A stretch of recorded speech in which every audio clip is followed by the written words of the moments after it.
Esta noche en Noticias 1, Pinilla, López y López Rosero obtuvieron cárcel militar por colaborar con la Fiscalía, pero en la audiencia de hoy se vieron fisuras en sus delaciones. El ACPM subió solo 1.904 pesos. Se espera un alivio en las finanzas públicas y una protesta de los camioneros subsidiados. Procuraduría pidió declarar inocente a guardián que participó en el secuestro de Ginette Bedoya, que 24 años después sigue prestando sus servicios al IMPEC.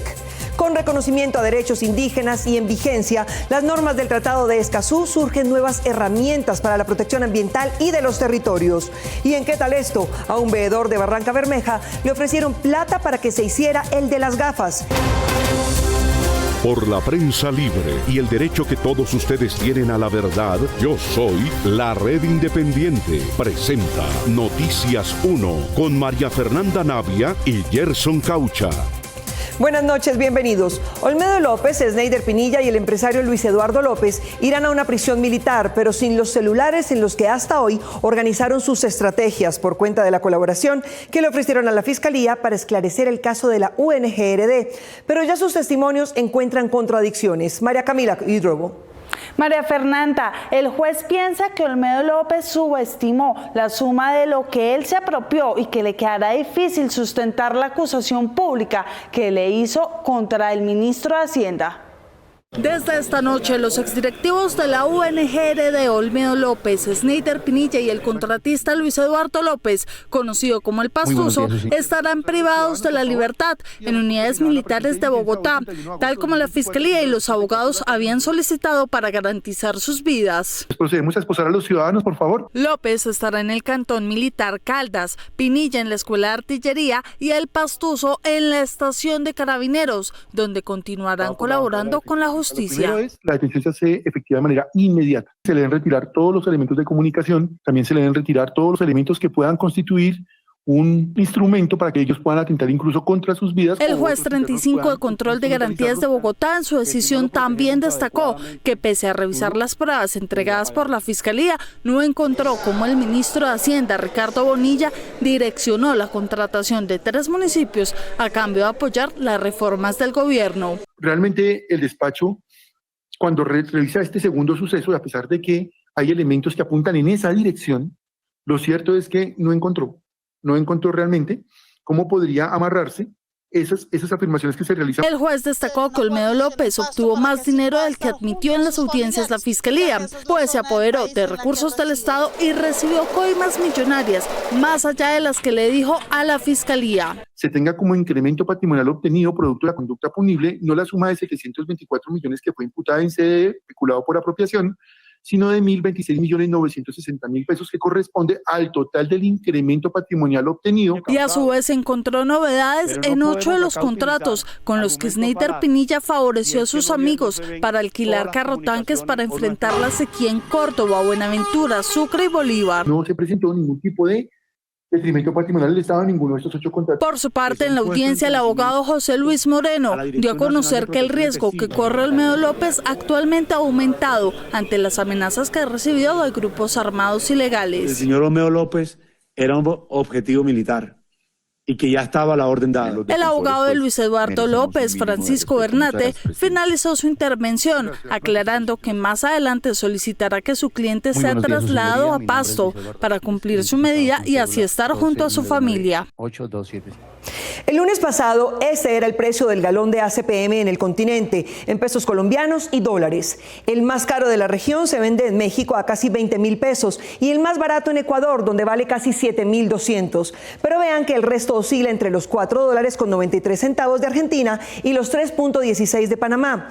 El precio en Colombia es subsidiado y por eso aquí se vende a $2.79, pero ese subsidio limita la capacidad del Estado para atender a los más vulnerables. Hoy comenzó a estabilizarse su precio al promedio mundial. Tras permanecer 4 años congelado, el precio de la CPM subió. El gobierno hizo un aumento de 1.904 pesos en el galón del combustible a partir de este sábado, pasando de 9.456 pesos a 11.360 pesos en promedio en las principales ciudades del país. Estamos cansados.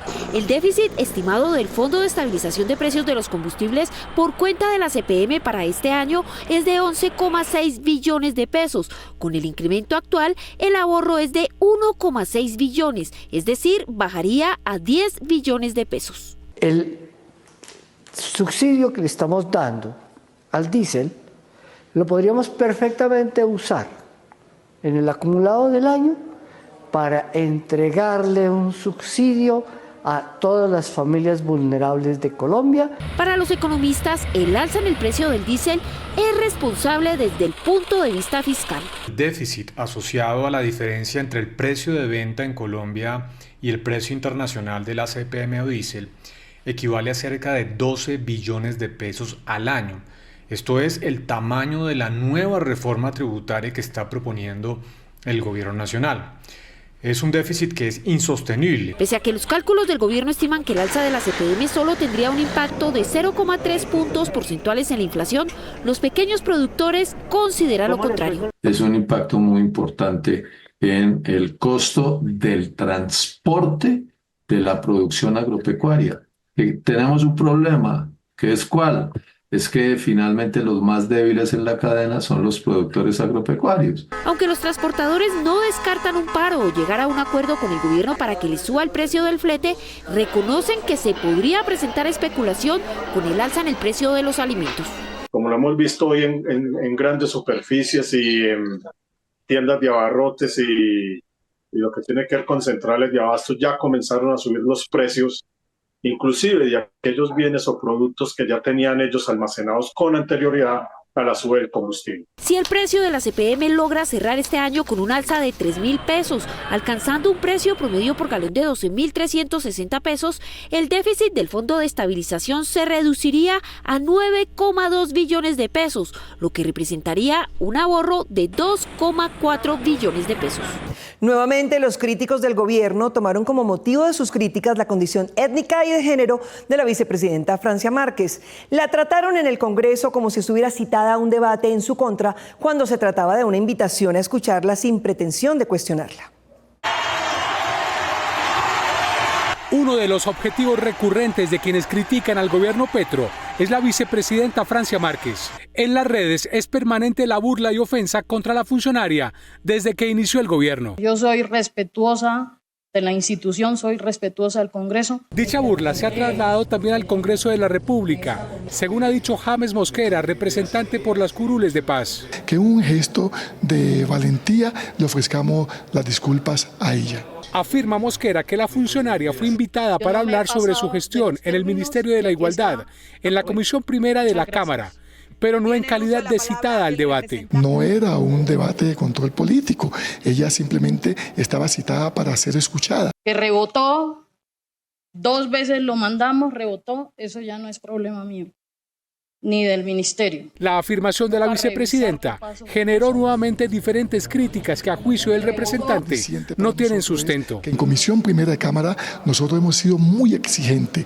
de obligar a que los altos funcionarios que sean citados tengan que comparecer sin ningún tipo de excusa, pero cuando ellos vienen aquí tenemos que tener la decencia por lo menos de escucharlo, y eso no ocurrió así con Francia Márquez. Por tal motivo el representante solicitó por medio de una proposición que la comisión ofrezca unas excusas públicas a la funcionaria, pero esta no ha sido votada. Si no es aceptada, de todas maneras yo sí voy a pedir que por secretaría se le remita una copia de esa proposición a la señora ministra que funge como vicepresidenta también de este país. James Mosquera advierte que el bullying de las redes también está presente en el Congreso. Es que es una situación que sabemos nosotros en Comisión Primera que ya ha sufrido mucho bullying, no solamente por su raza, sino porque es mujer. Entonces nosotros no podemos dar pie en esta comisión que hemos sido tan respetuosos de los derechos humanos, no podemos nosotros dar pie tan siquiera que por un error nuestro se le haga ese matoneo a nuestra vicepresidenta. La proposición debería ser votada cuando se vuelva a citar la Comisión Primera de la Cámara de Representantes. El acuerdo internacional que obliga a Colombia a poner a disposición de todos su información ambiental y al Estado a proteger a los defensores del planeta pasó su revisión constitucional y entra en plena vigencia. América Latina y el Caribe son las regiones con menos mecanismos de transparencia y acceso a información ambiental, pero la región con mayor número de ambientalistas víctimas de la violencia. Según Global Witness, en 2022 fueron asesinadas 177 personas por proteger el planeta. En 2021, Colombia fue el país con el mayor número de asesinatos, 65 en ese año. El Acuerdo de Escazú, oficialmente conocido como Acuerdo Regional sobre el acceso a la información, la participación pública y el acceso a la justicia en asuntos ambientales, fue adoptado el 4 de marzo de 2018 en Escazú, Costa Rica. Este es un acuerdo que se enfoca en 3 derechos: el acceso a la información ambiental, la participación pública en la toma de decisiones y el acceso a la justicia en asuntos ambientales. El 12 de diciembre de 2019, el presidente Iván Duque, en un acto en la Casa de Nariño, lo apoyó, pero solo en palabras. Que si hay algún tema que nos debe unir a todos los colombianos es la protección irrestricta del medio ambiente, y es sobre todo hacer de Colombia un país líder en la gestión ambiental global. Su discurso tenía como propósito pedirle al Congreso que lo ratificara. Y yo espero que en la próxima legislatura presentemos la ratificación del instrumento. Pero los aliados del gobierno lo hundieron en el Congreso. Esto es una farsa globalista. En 2022, el gobierno Petro insistió y consiguió su ratificación en el Congreso. Se logró en 63 días lo que no se había logrado en 3 años. Y su posterior sanción presidencial el 5 de noviembre de 2022, días antes de su participación en Egipto en la COP16. Esta es una ley y un tratado internacional que básicamente le da poder a la ciudadanía en función de la defensa de la naturaleza, de la defensa del planeta, de la defensa de la vida.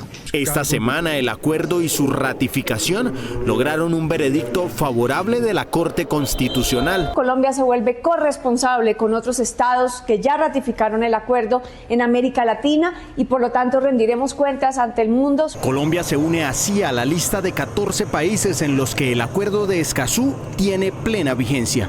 El Consejo Regional Indígena del Cauca considera que la expedición del decreto que reconoce a la Autoridad Territorial, Económica y Ambiental ATEA es un triunfo político por el que luchó durante 33 años, desde que la Constitución reconoció su autonomía. No fue una lucha en vano, es una lucha que hoy nos deja un camino. De esta forma, Joe Sauca, consejero mayor del Consejo Regional Indígena del Cauca CRIC, celebró la expedición del decreto por el cual se reconoce el mandato de la Autoridad Territorial Económica y Ambiental ATEA, a través del cual se establecen competencias, funcionamiento y autonomía de los indígenas en estas regiones. El decreto de la ATEA, el 1094 del 2024, lo que busca es generar escenarios de coordinación entre los gobiernos propios, como en este caso el CRI, y el gobierno nacional. Explicó el viceministro que este decreto no se puede considerar como una expropiación a territorios privados en el departamento del Cauca, donde la conflictividad por la tierra ha generado un clima de constante agitación y enfrentamiento. Profundiza en el territorio del Cauca el respeto a la tierra, el respeto a su autonomía en el marco de la Constitución Política, el bloque de constitucionalidad, y por ningún motivo reemplaza la Constitución Política ni le quita garantía ni derecho a otros pueblos ni a otras comunidades. La Minga, que permaneció en Bogotá las 2 últimas semanas para presionar la expedición del decreto, pidió al gobierno nacional que atienda sus peticiones sin necesidad de medidas de presión. Que esta sea la última vez en la que tengamos que venir a Bogotá y mientras venimos acá asesinan a nuestra gente en los territorios. Fue enfático el consejero mayor del CRIC en invitar al presidente a un diálogo más fluido. Invitamos al presidente que le dé la cara al país porque detrás va a haber un pueblo apoyando. Que no hay que esconderse, que todo lo contrario hay que enfrentar.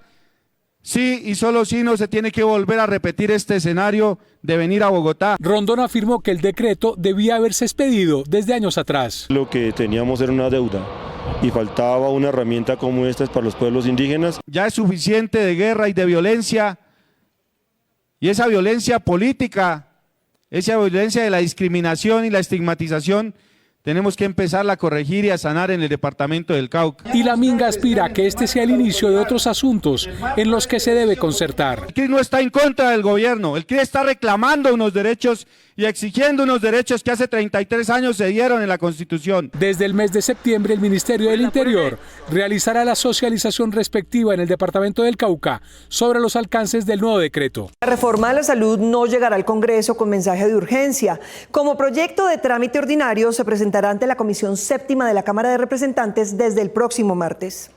Como ley ordinaria sin mensaje de urgencia, será radicada la reforma a la salud en la Comisión Séptima de la Cámara de Representantes, anunció la exministra de la cartera, Carolina Corcho, quien ha seguido de cerca el proceso de la propuesta, que ya fue hundida una vez en el Congreso. Esto es una reforma a una ley ordinaria llamada Ley 100, a una ley llamada 1438, que lo que define es la estructura del sistema de salud, no el alcance del derecho fundamental a la salud, que es lo que tendría que ir por las comisiones primeras. Así queda zanjada la polémica presentada en el Gobierno Nacional sobre el trámite que debía cumplir la reforma a la salud, que por segunda vez será radicada. Nosotros esperamos que ya el Congreso de la República tenga conciencia de que perdimos 2 años. El ministro del Interior, Juan Fernando Cristo, era partidario de que la ley se radicara por comisión primera, mientras que el presidente Gustavo Petro y el ministro de Salud, Guillermo Alfonso Jaramillo, por la séptima. Al final, el pulso fue ganado por el presidente. La Corte Constitucional ha sido muy clara, digamos, y hay mucha jurisprudencia que respalda en el sentido que una ley estatutaria define el derecho y la ley ordinaria dice cómo se cumple el derecho. Es decir, la estatutaria dice el qué, la ordinaria el cómo. Y este proyecto de ley que va a presentar el gobierno está hablando del cómo. Representantes ya expresaron sus consideraciones sobre el trámite de la reforma por comisión séptima, que afirman corre el riesgo de caerse por vicios de trámite. El gobierno nacional le haría un flaco favor a su propio proyecto si lograra sacarlo después de tan intensas batallas que le tocará dar al interior del Congreso de la República para que termine caído en la Corte Constitucional por vicios de procedimiento. Para nosotros este es un proyecto que debe ser tramitado por la Comisión Primera por su carácter de ley estatutaria, porque estamos tratando de derechos fundamentales y pues es aquí por donde se debe hacer. Pero en la Comisión Séptima ya la esperan para ser discutida. Todos los compañeros ya tenemos la experiencia de las demás reformas que han pasado, no solamente la de salud, sino también la laboral y la pensional. Hicimos audiencias públicas, estuvimos en los territorios, es decir, tenemos un camino muy avanzado para que haya una discusión mucho más asertiva y obviamente mucho más objetiva al respecto. Menos de 50 artículos componen la nueva propuesta de reforma a la salud que radicará el gobierno. El ajuste en los gastos del Estado va a reducir el presupuesto del Ministerio de Agricultura a la mitad y afectará el ritmo de compra de tierras prometidas para campesinos sin ella. Pero hay 200.000 hectáreas que ya pueden comenzar a repartirse. El recorte de recursos para el agro, cuyo presupuesto sectorial pasaría de 9,2 billones de pesos a 4,9 billones, podría afectar la meta de compra de tierras fijada por el gobierno para el próximo año, según advirtió la misma ministra de Agricultura, Marta Carvajal. Tenemos una reducción muy importante del presupuesto del sector agricultura, en general del presupuesto de inversión, y eso nos va a impactar las metas para el otro año. Para el siguiente año, en el proceso de compra, nosotros bajamos a un 4.1 billones con una reducción general del presupuesto de inversión del 49% respecto de lo que teníamos este año. Sin embargo, aclaró que a pesar de la reducción se seguirá avanzando con los recursos disponibles en la implementación de la reforma agraria. Compraremos cerca de 50.000 a 60.000 hectáreas el siguiente año. Esto sin perjuicio de avanzar en los procesos agrarios. Tengo la esperanza de que con los recursos de este año y los recursos del otro año podamos avanzar en las zonas de alta concentración de la propiedad. La meta del gobierno para este año es comprar 600.000 hectáreas de tierras. Hasta la fecha se han comprado más de 200.000.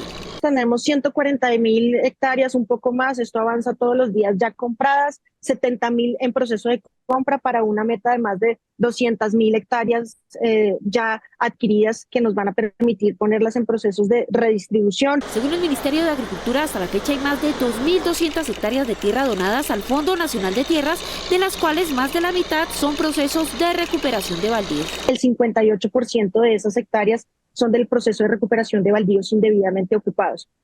Nosotros esperamos que este año, con los recursos que tenemos, avancemos en las áreas priorizadas en al menos 30.000 hectáreas El otro año la meta de compra de tierras va a depender del presupuesto general de la Nación. Este sábado la Agencia Nacional de Tierra recuperó 950 hectáreas baldías en las fincas de Alto Viento y El Ratón en Córdoba, que estaban en manos de la familia Cabrales Lacharme, del ex embajador Daniel Cabrales, vinculados con el gobierno Uribe y con el escándalo de Agroingreso Seguro.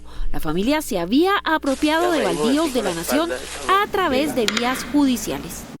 Una estadística que confirma la inequidad agraria de Colombia, lo que indican los indicadores.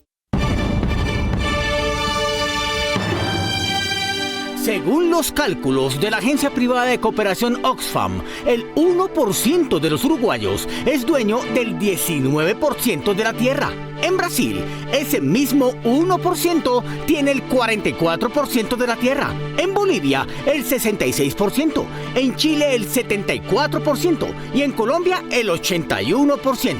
Esto indica que el problema es de raíz. Esto es lo que indican los indicadores. Dentro de un mes y 2 semanas se iniciará en Cali, Colombia, la reunión clave entre 5 jefes de Estado y los expertos ambientales de sus países para buscar los mecanismos y que permitan a países megadiversos como el nuestro estabilizar las condiciones climáticas necesarias para nuestra supervivencia. Desde el próximo 21 de octubre hasta el 1 de noviembre, Cali será la sede de la COP16, la cumbre mundial más importante de biodiversidad de las Naciones Unidas.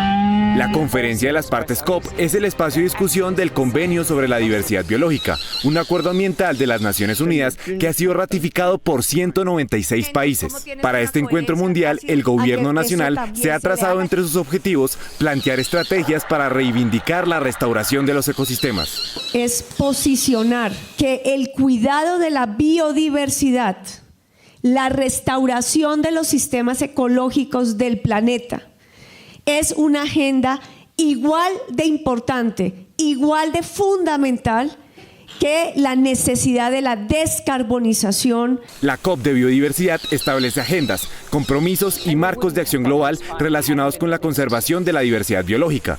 También hace frente a la pérdida de entornos naturales. Lograr estabilizar las condiciones climáticas del mundo para permitir la supervivencia de la civilización humana. Para la COP16 en Cali, por primera vez, varios jefes de Estado confirman su participación en esta cumbre, además de representantes de 150 países. Este sábado, ninguno de los 21.5 millones de usuarios de la red social Twitter en Brasil pudo trinar ni leer los trinos de los demás. Como el dueño de la red, el magnate y activista de ultraderecha Elon Musk se negó a nombrar a alguien que responda por los reclamos en ese país, un juez ordenó bajarles el taco. El pasado 30 de agosto se suspendió en Brasil el uso de la red social X por orden judicial. El Tribunal Supremo de Brasil así lo ordenó luego de que Elon Musk, dueño de la red social, se negara a nombrar un representante legal en Brasil que pudiera interactuar con el gobierno y la justicia de ese país. El gobierno de Brasil ha estudiado una reglamentación de las redes sociales que les pide al establecimiento de un moderador que filtre noticias falsas y pueda sancionar usos de mala fe. Pero Musk, en vez de nombrar moderador, cerró sus oficinas en Brasil y le atribuyó una persecución política a la investigación de la que se deriva una multa por $3 millones a su empresa de internet por satélite, Starlink. El empresario de ultraderecha, que se había establecido en Brasil con el presidente Bolsonaro, atacó al gobierno que lo sustituyó en su mensaje de despedida. El régimen opresivo de Brasil tiene tanto miedo de que el pueblo conozca la verdad que arruinará a cualquiera que lo intente. Aunque también China, Irán, Corea del Norte, Rusia, Turkmenistán y Myanmar han bloqueado a X previamente, el cierre en Brasil significa la pérdida de 21.5 millones de usuarios. El Consejo de Barranca Bermeja contrató a un abogado para tramitar una promesa electoral del alcalde, pero lo primero que hizo fue ofrecerle dinero por su silencio al veedor que denunció el incumplimiento. ¿Qué tal esto?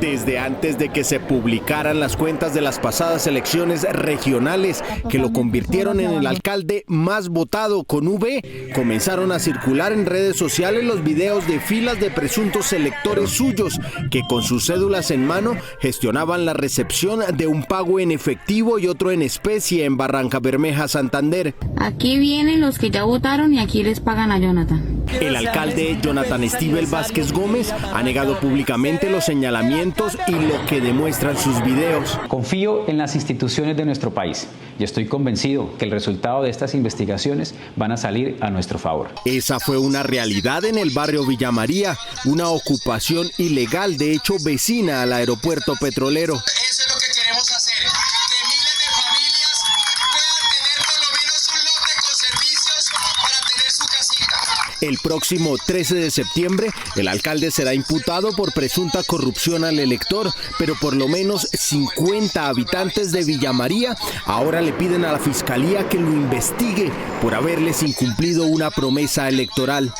Que se pueda algún día legalizar, que se puedan algún día entregar las escrituras. Donde teníamos que votar por él para que no nos desalojaran de Villa María. Ese 15 de octubre lo acompañaba el abogado Carlos Guevara, aspirante al Consejo por el Nuevo Liberalismo. De la mano de Carlos Guevara, nuestro abogado, vamos a dar esa pelea jurídica que tenemos que dar. El señor Carlos Guevara, que es abogado en estos momentos, nos quitó más de 15 millones de pesos para llevarnos el proceso, que tampoco hasta el momento, hasta el presente año, no nos ha solucionado, no nos ha vuelto el dinero y se desapareció. Según su promesa, una vez legalizado el barrio sería bautizado con el nombre del nuevo alcalde.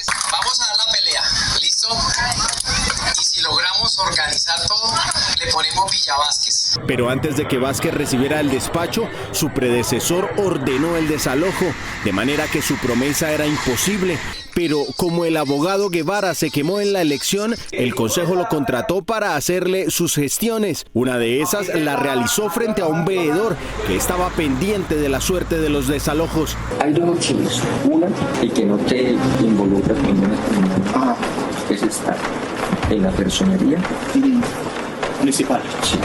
Que lo que usted también le gusta. Y la otra es 10 millones de pesos y 2 millones mensuales. El veedor no aceptó la propuesta indecente, pero meses después, en una reunión pública con el abogado, le hizo saber de la existencia de la grabación. Yo digo la verdad, yo lo voy a decir aquí enfrente, aquí voy a publicar. Señor, yo estaba grabando usted cuando va a mi casa. Yo le estaba ofreciendo plata para que dejara el proceso cliente y para que dejara todo lo que estaba haciendo ante Jonathan Vázquez. Me hace ofrecimientos de dinero y puestos y un sueldo mensual sin necesidad de ir a firmar para que yo guarde el silencio sobre las pruebas que estamos aportando con la presunta compra de votos que hubo. El abogado Carlos Guevara negó haberle ofrecido un soborno al veedor. Asegura que se han concertado falsos testimonios en su contra en la fiscalía y que por sus servicios legales le cobró 7,000 pesos a cada familia. Nos vemos en las redes sociales y mañana a las 8 en punto aquí en Noticias 1 con las mejores noticias del fin de semana. A ustedes, gracias por elegir la independencia.